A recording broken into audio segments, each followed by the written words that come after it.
que se contacte con nosotros. Ajá. Vamos a cambiar de tema por ahora. Sí. A ver. Vamos a hablar de tema de salud. La ocupación de camas pediátricas UCI llegó esta semana a un 91%. Las hospitalizaciones de urgencia por causas respiratorias han registrado un alza del 15,4% respecto a la semana previa, especialmente en niños menores de 4 años. Y de acuerdo al último informe del ISP, durante la última semana, 738 casos de los 1.603 resultaron positivos para alguna patología respiratoria, es decir, 3 veces más que en un año prepandémico, en el 2019. Para profundizar en este escenario, hablamos con el doctor Osvaldo Artaza, exministro de Salud y decano de la Facultad de Salud de la Universidad de las Américas. Doctor, ¿cómo está? Muy buenas tardes, gusto saludarle. Igualmente. Buenas tardes, doctor. Hemos hablado bien seguido, hola. doctor.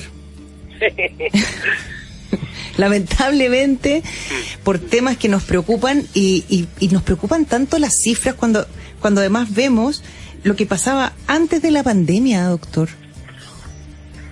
Bueno, yo tengo muchos años en la atención pediátrica y yo recuerdo años durísimos en el Calvo Maquena en los 90, a principios de los 2000, o sea, el sistema de salud chileno tiene ya memoria y experticia de manejar inviernos muy, muy duros. Con esto de la pandemia nos habíamos olvidado del sincicial respiratorio, de la influenza y del adenovirus, todo era COVID. Bueno, y ahora estamos encontrándonos con estos viejos conocidos que afectan harto y que nos generan bastantes complicaciones. Claro que es la realidad más normal, entre comillas, que vivimos en Chile con los inviernos, especialmente acá en ciudades que están tan contaminadas, además, doctor, ¿no? Sí, son factores atmosféricos, la contaminación, los cambios de temperatura. Bueno, son los inviernos tradicionales, por decirlo así, y bueno, tenemos que... esto está recién empezando. Todavía quedan varias semanas para vivir lo más duro, así que es momento para cuidarnos y para prevenir. Claro, esta realidad que retomamos, doctor, sumada a los casos de COVID que todavía tienen que andar dando vueltas por ahí, digamos, ¿hace un poco más difícil la situación en cuanto a la cantidad de camas? Mire, el tema de las camas intensivas es donde el sistema de salud tiene más capacidad más elasticidad, más resiliencia. La capacidad de reconvertir camas es muy grande y además hemos aprendido a utilizar todas las camas, o sea, las intensivas públicas y también las privadas.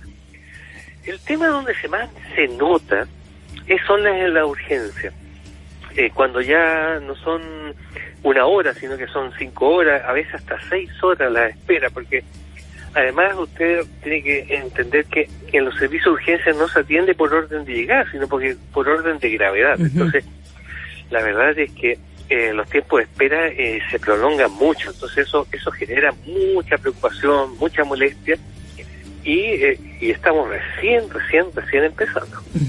Claro, ahora, doctor, cuando usted habla de que la atención es por gravedad más que por orden de llegada, hay que mandar un mensajito también de no ir a la urgencia de buenas a primeras, digamos, ¿no? O sea, las personas tienen que consultar. Claro. Si hay fiebre más de 2 días en un niño, más de 3 días en un adulto mayor, hay que consultar. Ahora, lo ideal es consultar en un CEFAM o en un SAPU, o sea, en la atención primaria, en los consultorios, salvo cuando hay signos de gravedad. Y ahí, los signos de gravedad en los niños es cuando los niños están con dificultad para respirar, o sea, cuando se produce esto que se llama el aleteo nasal, o sea, los niños como que las naricitas como que se le aprietan y cuando las costillitas se le hunden, esos son signos ya de mucha gravedad y porque al niño le está costando respirar. Entonces, la dificultad respiratoria es el signo, pero más preocupante, y eso es para ir a un hospital a la urgencia. Exactamente. Pero los otros síntomas, si está con moco, está con tos, está con estás con fiebre ya más de 2 días, primero ir al consultorio, al CEFAM o al SAPU, porque si ahí te van a examinar, te van a ver, y ahí van a decidir si necesita hospital o no necesita hospital. Sí, yo creo que si es no, importante. Si vas a una urgencia, en una semana más vas a tener que esperar 5 o 6 horas. Sí. Esa es la verdad. Sí, yo creo que es importante, doctor, lo que nos señala, digamos, y tener en cuenta y con claridad cuáles son los síntomas que deberían llevar a una persona a acudir al centro de urgencia, a la urgencia. Porque ya sabemos que llegan muchas personas justamente en situaciones, digamos con sus niños especialmente, en situaciones que no son para la urgencia. Pero hay muchos tutores que se asustan quizá o que confunden los síntomas. Entonces es una situación que de pronto es importante recalcar para tener súper claro. O sea, para una mamá, para un papá, cualquier cosa con un hijo es una urgencia, eso es humano, normal. Sí. Por eso es importante distinguir, o sea, si el niño está con moco, tos, fiebre, hay que llevarlo a un centro ambulatorio. ¿Cuándo llevarlo a la urgencia de un hospital? Es cuando además de esas cosas hay dificultad para respirar. Ahora, lo interesante es que los síntomas graves de los niños es la dificultad para respirar. En los adultos mayores, porque acuérdense que en la campaña de invierno lo que más sufren son los niños y los adultos mayores. Los adultos mayores, los síntomas más preocupantes son cuando el adulto mayor tiene fiebre más de 3 días, pero además está decaído, no quiere comer. Entonces, cuando está pasando eso, hay que llevarlo a consultar. Pero siempre la dificultad respiratoria es lo más grave. Ese es el punto de alarma, digamos. El de más alarma, el de más alarma, correcto. Doctor, por acá nos hace alguna pregunta si es bueno tener un oxímetro para controlar la saturación. Yo creo que no es necesario. Yo creo que los papás y las mamás conocen a sus niños y la verdad es que no es necesario, porque la verdad es que colocar estos aparatitos que hay ahora que miden el oxígeno puede ser muy engañoso y nos puede hacer tomar decisiones que no correspondan.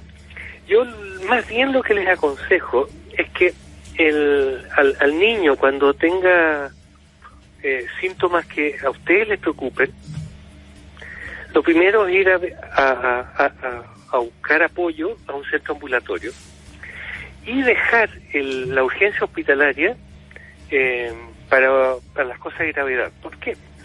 Porque si usted lo lleva a una urgencia hospitalaria por un cuadro que no es de mucha gravedad, va a tener que esperar demasiado tiempo. Y no solo en el servicio público, en las clínicas privadas se da lo mismo.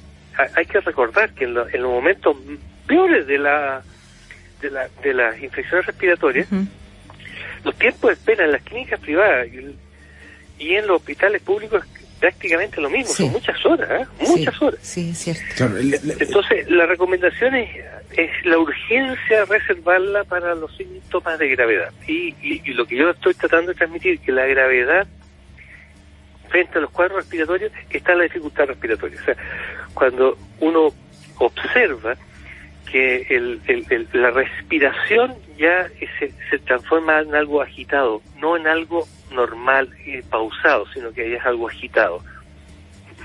Claro, la persona que nos preguntaba por el oxímetro nos dice: mi hija no habla, tiene parálisis cerebral. Se le hace complejo ahí. Sí. O sea, una persona que tiene un padecimiento adicional, claro, es muy útil tener elementos de decisión que apoyen. Entonces ahí, claro, si usted tiene en su familia una persona que tiene un padecimiento adicional, o sea, claro, estas tecnologías que ahora son fáciles, no son tan de alto costo, sí pueden ser de ayuda. Doctor Osvaldo Artaza, muchísimas gracias por estar con nosotros una vez más acá en el A Tiempo y Sin Pauta. Gracias, doctor. Que estén muy bien, Un a abrazo cuidarse, grande. oiga, a cuidarse y la mascarilla. Sí. No hay que... La mascarilla hemos aprendido la pandemia que es realmente una ayuda. Sí. O sea, nos salvó de todo este tipo de virus mientras estuvimos en pandemia. Exactamente. Exacto. Entonces, ahora si usted va a ir a un lugar donde hay mucha gente y está mal ventilado, mejor ponerse la mascarilla. Doctor, la última, quizás un par de personas me hacían el alcance. Mucha gente está yendo a las urgencias porque no encuentran hora pediátrica para el día, porque en los colegios están exigiendo certificados médicos para faltar.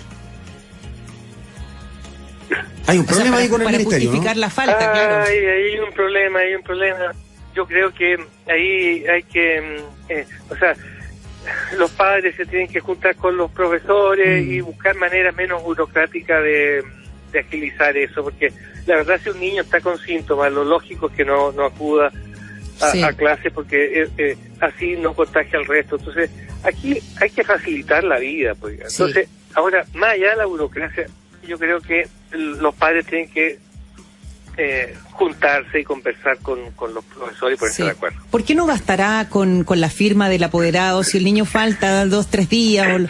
¿Por qué no bastará con eso? ¿Por qué están pidiendo el certificado médico? Bueno, es un tema de falta de comunicación, de falta de diálogo. Entonces, por eso que mi llamado es que los papás se junten con los profesores, se pongan de acuerdo. Es una opción tan de sentido común, ¿no? Cierto, que de común no tiene nada, doctor. Porque es lo menos común el sentido común. Es más escaso a veces, sí. Es verdad. Ahora sí, doctora Casa, muchas gracias. Gracias, doctor. Que estén bien. Lo queremos. Un abrazo. Lo queremos, Cuídense. doctor. Buena semana para usted. Igual.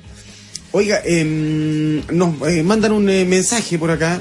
Le digo quién, don Cristian nos dice: amigos de Bio Bio, asalto en tienda de lentes en el Mall Sport, sin heridos graves.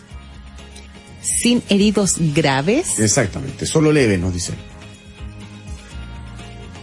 Ya, estamos en eso, estamos ampliando la información de este asalto a esta tienda de lentes en el Mall Sport que se dio hace ¿cuánto? ¿Más o menos una hora? No, menos. 40 minutos. Media hora debe ser como mucho. ¿Sí? Sí, y por acá también nos reportaban que en Conchalí, esto lo escribe Marcelo, se sienten muchas sirenas y anda el helicóptero muy bajo alumbrando, nos dice.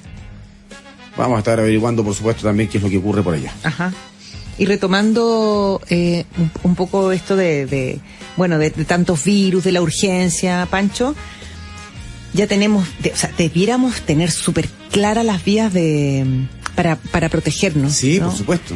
La mascarilla, el lavado de manos con jabón. Eso no se puede dejar de lado nunca. Agua y jabón apenas podamos. Agua y jabón, claro, ya no lo podemos dejar de lado. Si puede lavarse la cara con agua y jabón también. Y de verdad, un niño con síntomas, lo que decía el doctor, no mandarlo, pero ni a palo al colegio, por más que te exijan certificado médico. O sea, al final tendrá que operar el criterio de la persona encargada, digamos. Pero un niño con síntomas no puede ir a contagiar a 40. Exacto. Es que el doctor tiene toda la razón. Se tienen que comunicar apoderados y el profesorado, porque finalmente un niño, una niña se enferma de un resfrío, va a su casa, le piden certificado médico, a los 3 días vuelve, contagia a los demás, se contagia a él, vuelve a la casa de nuevo, 3 días, o sea, ya sabemos que eso pasa muchísimo, especialmente con los niños, con las niñas, ¿verdad? Entonces, es una locura estar entregando certificados médicos cada semana prácticamente, cada 2 semanas. No se lo quise comentar el doctor, pero acá ya que lo hace Mario, dice, es falta de confianza, mira la asimetría, yo confío a mis hijos, a tus manos, y tú no confías en mi palabra. Exacto. Es que pero está muy bien dicho. Lo que dice Mario es cierto. Es falta de confianza del colegio hacia los apoderados. Sí. Por eso. Los mismos apoderados que le confían la educación de sus hijos. Sí. Exacto. Por eso digo, ¿por qué no es suficiente la firma del tutor, del apoderado o de la apoderada? ¿Por qué? ¿Por qué no es suficiente? ¿Por qué tiene que venir el alumno de vuelta con un certificado médico para justificar? Luis nos dice: Pancho y Majo, pasé por fuera de la posta de urgencia en Cerro Navia, que está en el pasaje Sado y está lleno. Y claro. Y tenemos